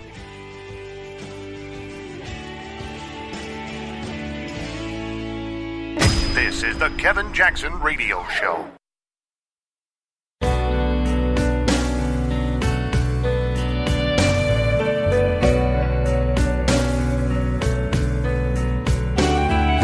This is the Kevin Jackson Radio Show. Tiger Woods, great black golfer, also half Asian. Nobody ever says he's an Asian golfer. Here's what I know coming from a mixed background myself. Barack Obama, half black, half white. You can be a black president. Tiger Woods, half black, half Asian. You're going to be a black golfer. Steve Byrne, gook. I have been called gook, chink, pan-face, slope, short round, data. I killed your dad in Vietnam. I've heard all those things, okay? My last name is Byrne. I've never been called Irish in my life. I was in Dublin on St. Patrick's Day going on, hey, kiss me, I'm Irish. No, you're not. What the hell do I have to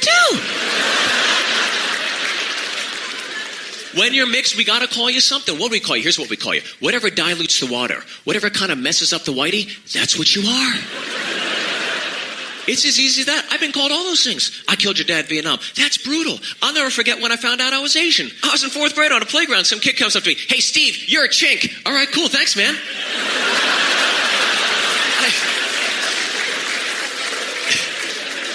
But technically, most of those things that people call me don't even apply to me. There's all different kinds of Asians, you know?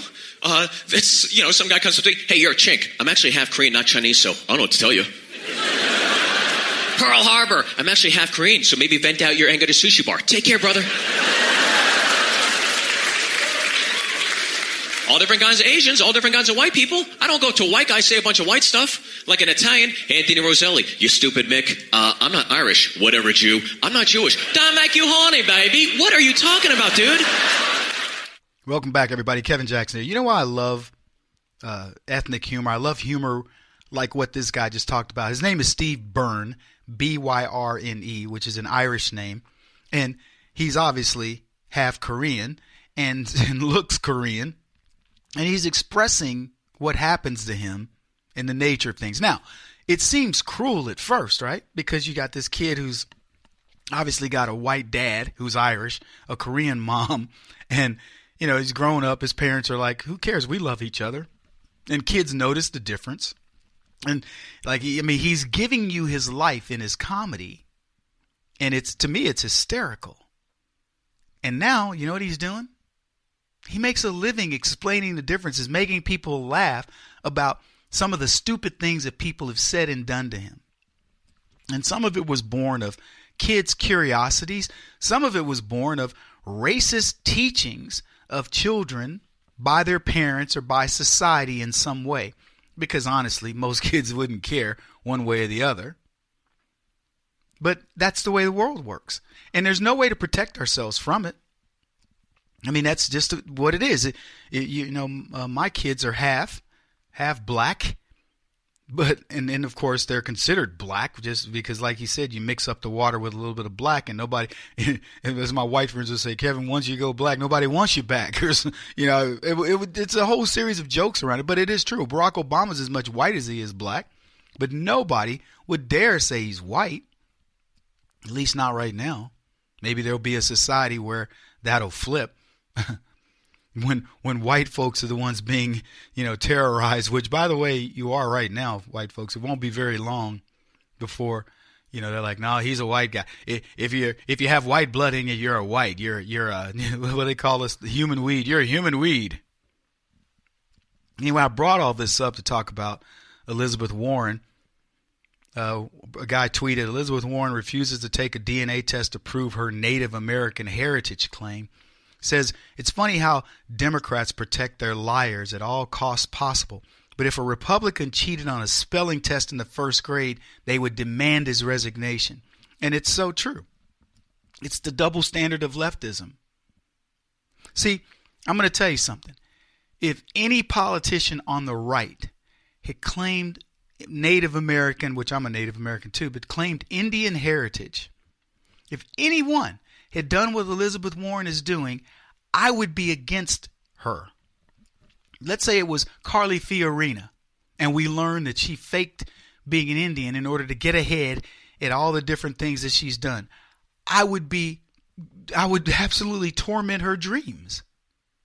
It wouldn't matter to me that it's Elizabeth Warren or it's Carly Fiorina or it's Marco Rubio or anybody else.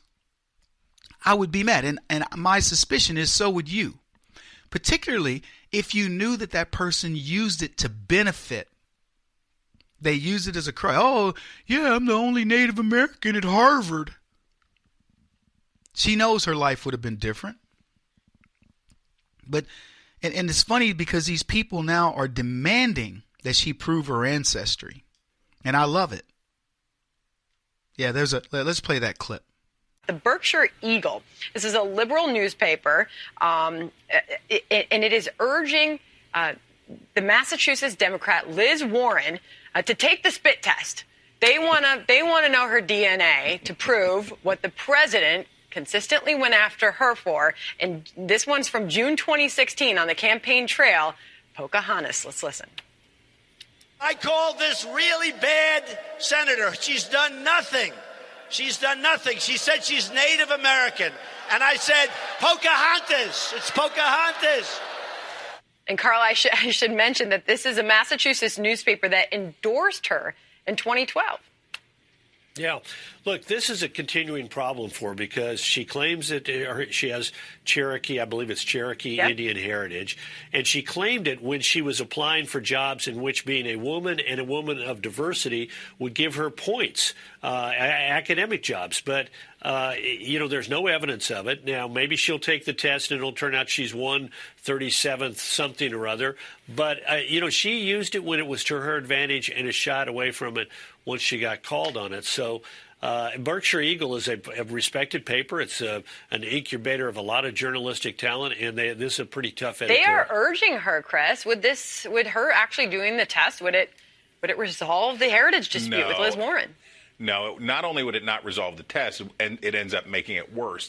Elizabeth Warren has a serious 2020 problem, and this is part of it, which is people perceive her, Republicans certainly perceive her as this ultra-liberal, super-lib, all of this stuff. So number one, she has a problem with social justice Democrats and identity politics Democrats who deeply resent a white woman of privilege taking advantage of carve-outs that are set aside for Native Americans. So that is the identity problem politics are hard. But then there's the other thing. The Democratic base is more liberal than Elizabeth Warren, and I think that she'll find herself, if she does run, as many people expect her to do, she will find herself outflanked, much like Ted Cruz found himself outflanked on the Republican side. She'll get outflanked by people like Tom Steyer, Bernie Sanders, people who are really all the way live, progressive Democrats, not her own version. So why is this relevant? Let me explain. Welcome back, everybody. Kevin Jackson here. Donald Trump called Elizabeth Warren out. He exposed her for what she is. He exposed the fraud. And in case you haven't noticed, Elizabeth Warren came back out and she's been going around to all these Indian groups in order to clean up her act, to say, so I've never been part of the tribal council and I've never done this with the tribe, but I'm still Indian. And she's pretending that she's okay. So this paper says, look, end all of this, Elizabeth. They don't even mean any malice. They're saying, put it to bed. Take the test. That'll do it. The only way Elizabeth Warren will take that test is if she can fake that test. That's the only way. If they give that test and they can manipulate it and say she's Cherokee, she'd take it. She'd take it in a New York Minute. Most people say she probably already has. But here's the deal. She's not Cherokee. She's not Native American in any way. She's a proud Oklahoman. At the event that the president just did with the Navajo code talkers, he referred to Pocahontas being in the Senate. Why did he feel the need to say something that is offensive to many people while honoring the Navajo code talkers, these genuine American I think heroes? What most people find offensive is Senator Warren lying about her heritage to advance her career. But you know, this whole beef between Donald Trump and Elizabeth Warren is a tricky one to process. Is Elizabeth Warren Native American? And you see, that's the question. Because for a long time, she said she was. The problem is, in 2012, the New England Historical Genealogical Society looked into it, and they found no proof of Warren having Native American lineage, which is problematic. He's hitting Elizabeth Warren for saying she was Native American when she wasn't, something she's never apologized for or owned up to. And look, I mean, it's not like she's committed a crime. Right? I mean, lots of white families from Oklahoma think they have some Native American blood. It's one of those things people both genuinely believe and also don't question enough. Because let's face it, being part Native American is cool, right? It's just part Native American. Like enough that you're interesting at a party, but not so much that they build a pipeline through your house. You know what I mean? Just enough. But still, like, Elizabeth Warren did something problematic, right? The kind of thing that we rightfully call each other out for every single day. So as weird as it is to say, in his own racially offensive way, Donald Trump was being woke. Yeah. And that's unfortunately the truth. And no matter how clever Trevor Noah tries to dismiss Donald Trump, and by the way, we cut that clip quite a bit just to cut to the chase, Donald Trump proves that he can get to the crux of an issue better than anybody. Kevin Jackson on the Black Sphere Radio Network. Do you owe back taxes to the IRS or state? The secret to avoiding the IRS nightmare is to seek professional representation. My friends at Security Tax Associates provide the most cost-effective and ethical representation in the industry while helping to avoid seizures, levies, and wage garnishments. Security Tax Associates is here to ensure that the appropriate steps are taken to permanently eliminate any possibility of future tax burdens once and for all. For a free, no-obligation consultation, contact Security Tax Associates, 844-779-4177. That's 844-779-4177. 844-779-4177. Or visit them at securitytaxassociates.com.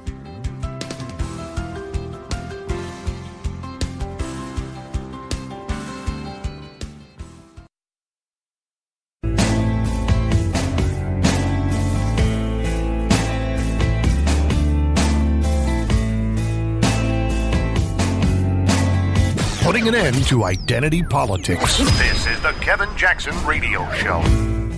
Welcome back, everybody. Kevin Jackson. I asked the question earlier, why are we here? Why are you here listening to me? You've got better things to do. We all do.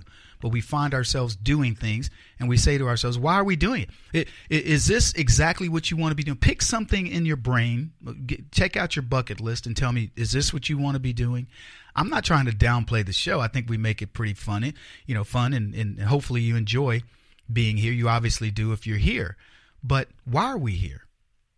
And let me tell you why. The craziness of the world. Oakland coffee shop won't serve police. They won't serve the cops. The very people who they're going to call to protect themselves, to protect them, they won't serve. I just want to play the clip of that. Then we're going to get into a few other things, and I want to talk about the Democrat wave that they said was coming. So here's the story about the Oakland coffee shop that won't serve the police. How dare this? Asta Muerte Coffee in Oakland, not far from the mayor's office, will not serve coffee to police in uniform. On their website, they say, we have a policy of asking police to leave for the physical and emotional safety of our customers and ourselves. And in fact, a cop went in uniform in the last month or so. They asked him to leave. He didn't get any coffee. The cops are trying to have a dialogue with the coffee shop. That's actually the footage of the actual coffee shop. I just want to show you just how classy our police officers are. Here's the response of a police officer who went in, was refused service, and just quietly walked out. And he said, I look forward to talking with the shop owners to build a better relationship with them and the rest of the community. Class act, but I'm incensed about this because, we're forcing bakers to, bake cakes, but, you can do this. When somebody comes into this coffee shop to rob them, who are they going to call? That's exactly. Just some saying. Private security who are they going to force? Your physical and emotional safety is taken care of by the very people you will not serve. So that's just one of the crazy things that we're dealing with. We've got people that put on a uniform, run into harm's way. Oh, one of the crazy things I heard recently was that there was no police or law enforcement officer who would have run into the school in Parkland, Florida, in order to protect those kids. Not a police officer or law enforcement officer. And I'm thinking to myself, whoever said that doesn't know the police and law enforcement people that I know. But I want to move on because I want to get to this Democrat wave. So Joy Behar apologized, for mocking Christians, but she did it privately. Oh, she very publicly said, if you talk to Jesus, if Jesus is talking back to you, you're crazy, aren't you? You're crazy.